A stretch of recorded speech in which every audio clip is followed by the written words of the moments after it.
This good-looking 3-month-old German Shepherd puppy is Captain, and Captain has a super esophagus. In this video, I'm going to go over some tips that you can use about feeding a dog with a super esophagus, as well as a little technique that we can use to help him stop food from coming up. So basically, the dogs with a super esophagus, it's an elongated esophagus, and basically what happens when we eat is we have kind of a lid that goes on the top of our digestive tract and keeps all the food down in our system, and the gases and the rest of that. Well, basically, dogs with a super esophagus, food has a proclivity to coming up. And so when you have a dog with super esophagus, you want them to be eating, not from a bowl on the floor, but eating in an elevated position. As Guardians already have them in an elevated feeder. But you want to feed them in small little batches and bites. If you feed a dog a whole bunch, they very often will throw up part of what they eat or some bile. So now for dogs in general, a dog that has its nose in the air is the body mechanic of a proud or confident dog. Dogs that are insecure, their nose is lower than parallel to the ground. Most of us pet our dog on top of the head, and that creates a down nose orientation. So what we want to do instead is we want to try to get in the habit of petting him under here like this and get that nose up. Makes him feel good about himself. Now, for a dog with a super esophagus, slowing down the eating process can help prevent food from regurgitating or coming up. And then also, we want to condition him to have that nose in the air. So basically what I would do is when it actually is feeding time for him, he's going to eat last. So we're going to go over that here in a minute. Yes, you're very handsome. And his Guardians did a great job. Because of the super esophagus, the Guardian, the breeder said, look, either if you want him, we'll give him to you, or we're going to put him down. And the Guardian saw his beautiful picture and said, we can't let that happen. So you got some good people looking out for you. I know. You want to chew on this? Okay, we'll let you do that. So basically what I would get in a habit of doing is after he takes his cup, feeding him maybe in 10 small portions of food. He's a clumsy puppy. He just tried to get up and he couldn't. So let's talk about we'll get the water buffalo horn. Will you be interested in chewing on that? I bet you will.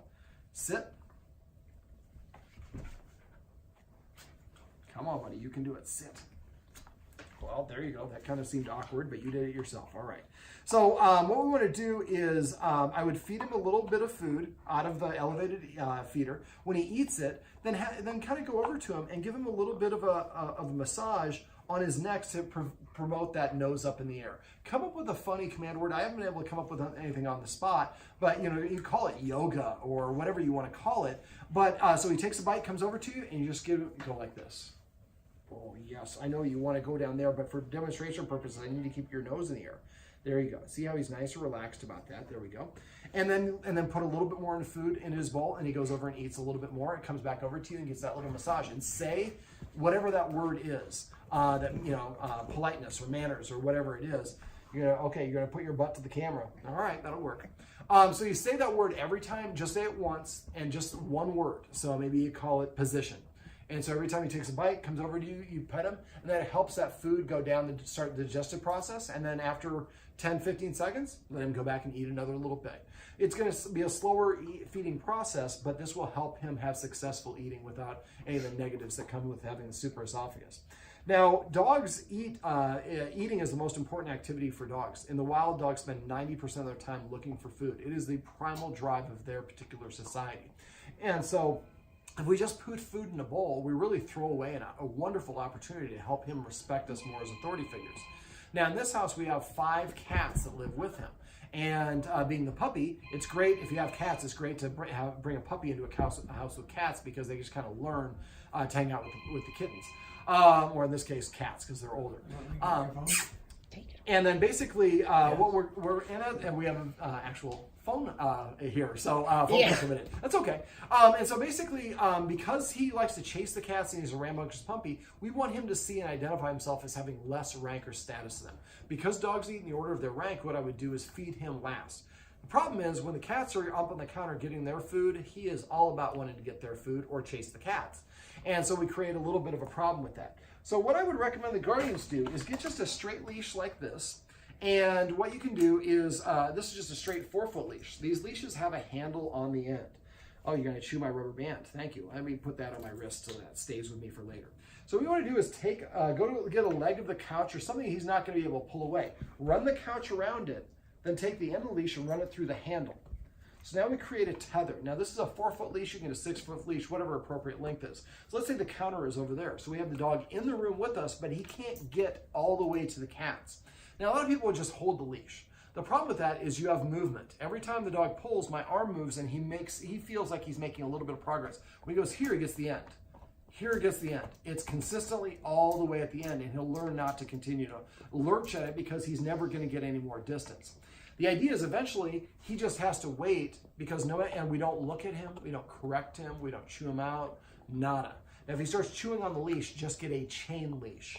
Just be careful we don't damage the wood, so put a little padding or something like that. And if he wants to chew on the chain leash, that's fine. It'll teach him not to chew on leashes. And so basically this way the human should eat something first.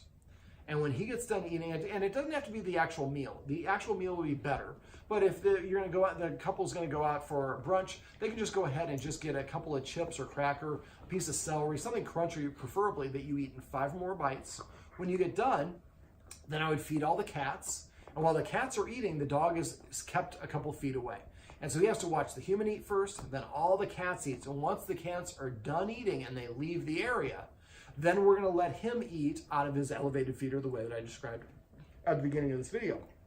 Again, just a small handful. So it's like 1 or 2 bites, and then we get to give him that little massage, and then let everything settle, and then go back to it. Now, if you notice that if he goes back to eating too quickly, and he's whining because he wants it to, the gravity is not helping him chew on what he wants to chew on. But if you're noticing he does start throwing stuff up, then start lengthening the length of time that you're giving him that little massage so that he understands, he's photobombing behind the camera. Puppy, puppy, puppy. So giving that massage for a little bit longer, so that we know how long of a massage he needs to make sure that food doesn't come back up. Now, dogs that have omega esophagus, some of them have difficulty eating anything. He's been able to eat some treats and hasn't any problems with them. But if you do notice that he has those things, just keep a journal and write down what was going on, what you were feeding him, where he was, and how he ate it. Sometimes you notice little trends of little things like that. All right, do you have any other suggestions there, Captain? You chew on me a little bit? Yeah, well, he's going to give me some kisses. Well, this is Captain, and these are some feeding tips that you can use if you have a dog that has a super esophagus.